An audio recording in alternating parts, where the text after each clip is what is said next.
Hello everyone. In this particular video, we are going to solve the problem number 1.50 from Irodov, and that is related to kinematics. So let us first read out the problem and then we will solve the problem step by step. A solid body starts rotating about a stationary axis with an angular acceleration beta is equal to beta naught times cos of phi, where beta naught is a constant vector and phi is an angle of rotation from the initial position. So let us say this is a solid body which is rotating about the axis which is passing through this particular point, and the angular acceleration is given as beta is equal to beta naught times cos of phi, where beta naught is a constant vector and this phi is the angle of rotation from the initial position. Okay, now we have to find the angular velocity of the body as a function of angle phi, and also we have to draw the plot of this dependence. Now, in order to find the angular velocity, we have to write the angular acceleration as d omega by dt is equal to beta naught times cos of phi. If we see here carefully, in the right hand side we have the function of phi, and in the left hand side we are having the derivative with respect to time. In order to find the angular velocity with respect to phi, we have to convert this derivative in terms of phi. So we can write d omega by d phi into d phi by dt, that is equal to b naught times cos of phi.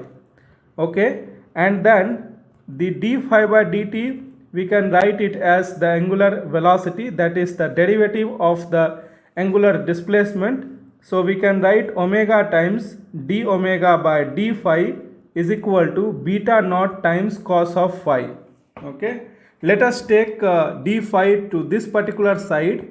We can get omega into d omega is equal to beta naught times cos of phi. Okay, now let us integrate both the sides from phi is equal to 0, because it is starting from the angle that is 0 to phi, and omega is equal to 0 because it is starting with the angular velocity of 0 to omega. Now if we integrate omega, we can get omega squared by 2 from omega is equal to 0 to omega, that is equal to beta naught times, and the integration of cos phi into d phi is there. Cos phi is sin phi. Sin phi from phi is equal to 0 to phi. So here we will get omega square by 2 is equal to beta naught times sin of phi. So we can write omega square is equal to 2 times beta naught times sin of phi, and omega is equal to plus minus under root of 2 times beta naught times sin phi. Now we have to plot the expression of angular velocity with respect to the angular displacement. Okay, so let us plot it. Let us say this is x-axis which is represented by phi, and this is y-axis which is represented by angular velocity.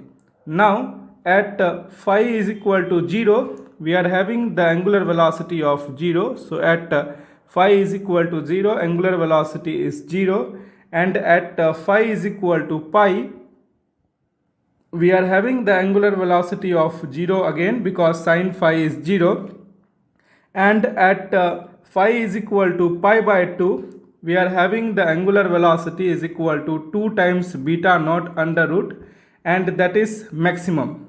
Okay, plus minus. So basically we are having, so it will, the curve will go something look like this. This is the case when omega is equal to plus 2 times beta naught sin phi under root, and when omega is minus 2 under root 2 times beta naught sin phi, then the graph will look something like this.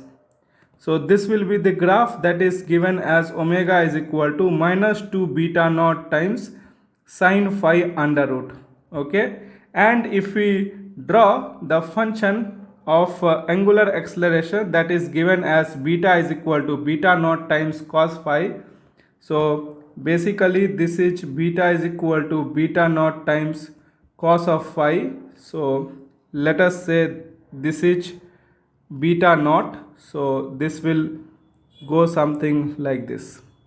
Okay, this is the plot for angular acceleration, that is beta. I hope the entire procedure is clear. Thank you.